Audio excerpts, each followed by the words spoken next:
통계 공부는 슬기로운 통계생활. 네, 안녕하세요 여러분. 틀통이 이삭입니다. 오늘은 집에 인터넷이 좀 고장나는 바람에 이렇게 오랜만에 녹화 영상으로 인사를 드리네요. 저희가 이렇게 혼자 떠드는 거 진짜 적응이 안 되는데 그래도 참고 꾸역꾸역 진도는 나가도록 하겠습니다. 지금까지 했던 것들이 상당히 어려웠던 내용들이 많았어요. 여기까지 제 수업 잘 들어주신 분들 정말 화이팅입니다. 오늘은 역행렬이랑 행렬식에 대한 내용을 배워볼 텐데 이미 역행렬에 대해서는 저희가 배워본 적이 있죠. 언제였냐면 기억하십니까? 대각행렬 같은 경우에 이렇게 대각행렬이 있을 경우에 이 대각행렬의 원소들을 역수를 취해주면 역수를 취한 대각행렬이 그 행렬의 역행렬이다 라고 하면서 대각행렬 배우면서 저희가 역행렬을 좀 배운 적이 있었어요. 자, 역행렬은 뭐냐면 이 곱셈에서는 역수와 같은 존재였죠. 그래서 2라고 하는 게 있을 때 곱셈의 항등원이라고 하면 어떤 것을 이렇게 곱했을 때 그 자신이 되도록 만드는 1의 존재가 행렬 세계에서는 아이덴티티 매트릭스, 항등 행렬이었습니다. 그래서 2라고 하는 숫자가 주어졌을 때 이것의 역수를 곱하면 저희가 1이 되는 것을 알 수 있죠. 이랬을 때 이 2분의 1의 역할이 역수의 개념이었어요. 이제 행렬 같은 경우에는 A라고 하는 행렬이 주어졌을 때 항등 행렬을 곱하면 A가 나왔었습니다. 그래서 요거를 이제 항등 행렬이라고 했었고 이와 대응되게끔 행렬의 곱셈에서 역수 개념이 존재해요. 그게 바로 역행렬이다 라고 했었습니다. 그리고 표기는 이렇게 A의 마이너스 1승 거의 숫자를 표현하는 거랑 마찬가지죠. 저희가 2분의 1을 2의 마이너스 1승이라고 하니까 이 마이너스 1승이라고 이렇게 표기를 하고 얘는 역으로 된 숫자잖아요. 근데 얘는 역으로 된 행렬입니다. 그래서 역행렬이라고 이야기를 하고 이 두 개를 곱했을 때 행렬의 곱셈 세계에서의 항등원이 나오게 하는 이 존재를 저희는 역행렬이라고 부릅니다. 그리고 영어로는 인버스 매트릭스라고 해요. 그래서 앞에서처럼 이 행렬이 역행렬이 존재하기 위한 가장 최소 조건은 무엇이었냐면 이 사각형 행렬이어야 된다. 그러니까 정사각 행렬이어야 되고 이 정사각 행렬에 대해서 역행렬이 존재한다면 표기는 A의 마이너스 1승이라고 이야기를 한다. 그리고 읽기는 그냥 마이너스 1승이라고 안 하고 A의 인버스라고 읽습니다. 어떤 행렬 A가 주어졌을 때 그것의 역행렬이 A 인버스가 존재하는지 마는지는 오늘의 주제는 아니에요. 그것에 대한 주제는 이제 다음 시간에 토픽이라고 생각을 하시면 되겠습니다. 오늘은 일단 존재한다는 가정하에서 그 존재하는 행렬은 우리가 A-1승이라고 쓰고 읽기는 A 인버스라고 읽는다.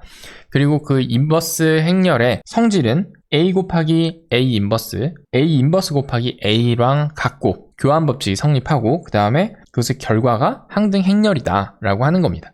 그래서 이러한 성질이 성립하게 된다. 그리고 A 인버스가 존재하는 이 A라고 하는 행렬을 저희는 인버터블이라고 이야기를 합니다. 한국말로는 가역 행렬이라고 하는데 사실 저는 요즘에 생각할 때 이 한자어잖아요. 사실 가역, 역행렬로 만들 수 있을까? 그죠? can에 대한 이야기인데 그래서 이거를 인버터블 행렬이다 라고 하는 거나 가역 행렬이다 라고 하는 거나 사실 저는 와닿는 건 거의 동일한 것 같아요. 그래서 그냥 인버터블 하다라고 이야기를 많이 하는 것 같습니다. 역행렬이라고 하는 것을 이제 배워봤는데 실제로 어떤 행렬 A가 이렇게 주어진다면 그 행렬의 역행렬은 어떻게 구할 수 있는지를 일단 배워보시죠. 오케이? 그래서 아래서는 인버스 행렬이잖아요. 그럼에도 불구하고 이 solve라고 하는 함수를 사용을 해서 구할 수가 있습니다. 이 solve라고 하는 함수가 사용하게 된 이유는 나중에 가면은 좀 배우실 수도 있을 텐데 아무튼 지금은 이 solve라고 하는 함수에 행렬을 넣게 되면 그것에 대응하는 역행렬이 바로 구해진다 라고 하는 것을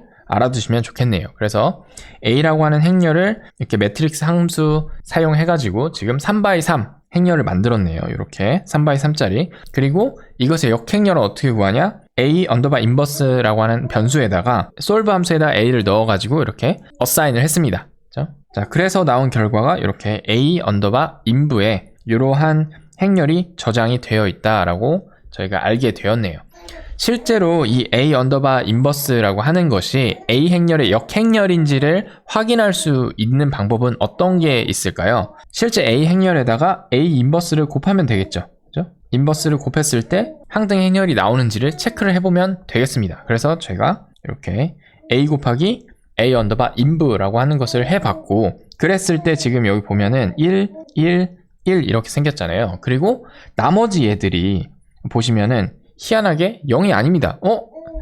이거 인버스라고 구해놨는데 실제로 0이 안 나오는데요? 이렇게 할 수도 있지만 이게 거의 0이다 라고 볼 수도 있겠다. 그러니까는 어떤 행렬이 주어졌을 때 저희 뭐 R이나 파이썬 이런 프로그래밍을 써서 인버스 함수를 구하게 되면은 수치적으로 역행렬을 구하게 됩니다. 그래서 이러한 0을 완벽하게 이제 0이라고 표현을 하지 않고 이런 식으로 8.88 곱하기 2의 마이너스 16이면 10의 마이너스 16이거든요. 그러니까는 결국엔 얘는 0.0000 쭉 해서 0이 16개가 있는 상태에서 그 다음에 88817 이렇게 나오는 거예요. 그러니까는 결국엔 얘도 뭐 거의 0이라고 볼 수 있고 오프 다이어고널 그 원소들 위에 3개 아래 3개 또 다 0으로 볼 수 있다. 그래서 얘를 그냥 항등 행렬로 우리가 볼 수 있다라고 생각하시면 좋겠습니다. 그래서 A 언더바 인버스라고 하는 이 변수에 실제로 A 행렬의 역행렬이 진짜로 구해진 걸 확인했네요.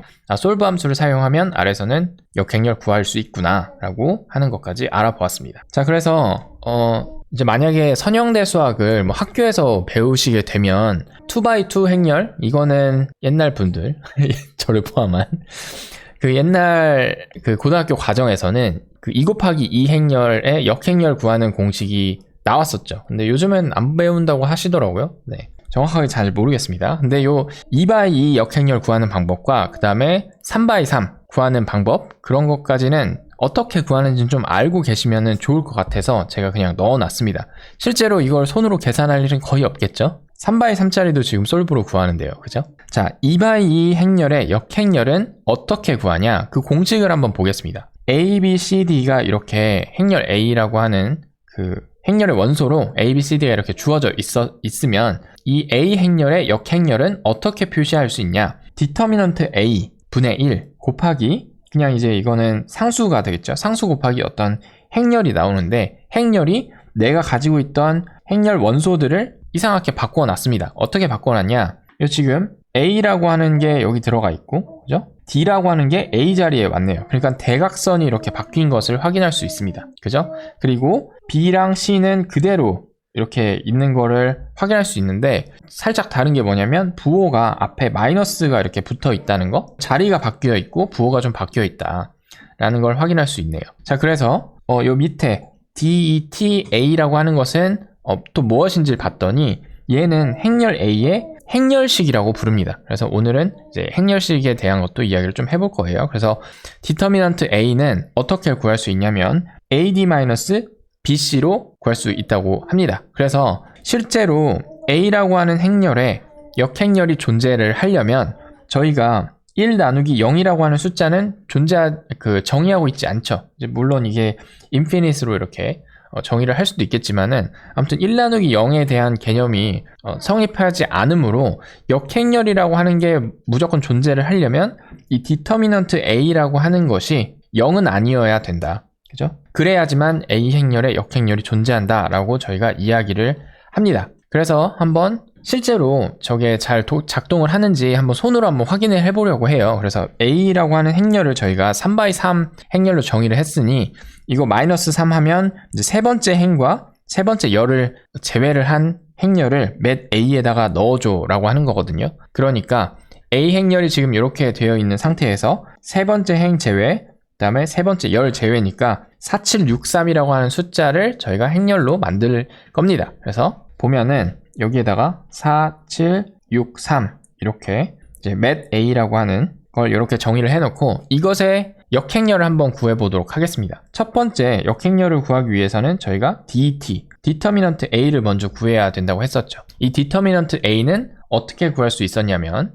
AD 4 곱하기 3, 그죠? 4 곱하기 3 마이너스 BC 6 곱하기 7, 6 곱하기 7 이렇게 해서 4, 3, 12 마이너스 6, 7에 42 이렇게 해서 보면은 마이너스 30이 나오네요. 디터미넌트 A라고 하는 값은 마이너스 30이 된 걸 확인할 수 있고, 그래서 맷 A라고 하는 것의 인버스는 마이너스 30분의 1이 아무튼 처음에 이렇게 곱해져 있을 것이다 라고 하는 것도 알게 됐습니다. 자, 그 다음에 이 원래 가지고 있던 행렬을 그대로 이 뒤에다가 써주는 게 아니라 바꿔서 써준다고 했죠. 대각선의 위치는 이렇게 바꿔주고 원래 가지고 있던 요 위치 6, 7이라고 하는 것은 자리는 그대로 있되 이렇게 부호는 바꾸어서 계산을 해준다 라는 겁니다. 자, 이렇게 했을 때 어떤 값이 나오냐, 이걸 한번 아래에서 한번 해볼게요. 자, 매트릭스, 그죠? 맷이라고 하는 것에다가 제가 마이너스 7 그리고 마이너스 6 그리고 4 이런 식으로 해놓고, 그 다음에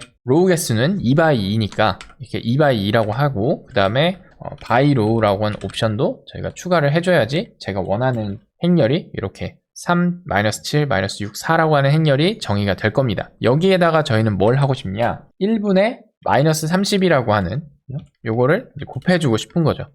이렇게 곱해주면 맷 A라고 하는 행렬의 인버스가 나오게 되고, 이게 실제로 정말 인버스가 맞는지는 요걸 확인하면 되겠죠. 맷 A라고 하는 것을 이제 솔브 함수에다가 집어넣게 되면 이렇게 이러한 값이 나오게 되는데, 이게 방금 저희가 구한 것과 동일하게 나온 걸 확인할 수 있네요.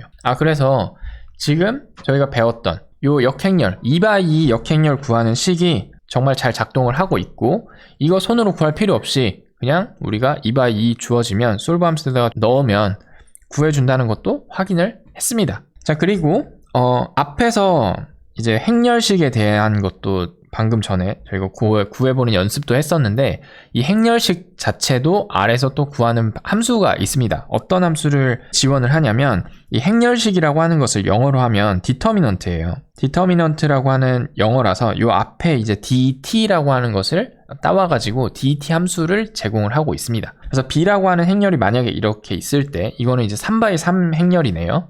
이 3x3 행렬에 디터미넌트 함수를 적용을 하게 되면 이 행렬의 행렬식이 구해지게 됩니다. 자, 그래서 이렇게 B라고 하는 행렬 입력을 하고, 그 다음에 여기에다가 제가 매트릭스 B로 요걸 빼놨네요. 이번에는 1행 그 다음에 1열을 제외를 했으니 이렇게 제외를 하고 1460이라고 하는 행렬을 이렇게 떼온 꼴이 되겠군요. 자, 2x2 행렬의 행렬식 어떻게 구하는지 방금 전에 배웠죠. 어떻게 구하냐? 대각선 원소끼리 곱한 다음에, 근데 1 곱하기 0이니까 0이 되고, 그 다음에 요 나머지 오프드 대각선끼리도 곱해서 빼주면 된다. 근데 6, 4, 24니까 마이너스 24가 나와야 된다. 그런데 매트리스 B를 이렇게 뽑은 다음에 DT라고 하는 함수에다가 넣어주니까 결과가 마이너스 24가 나온다는 것도 확인을 했습니다.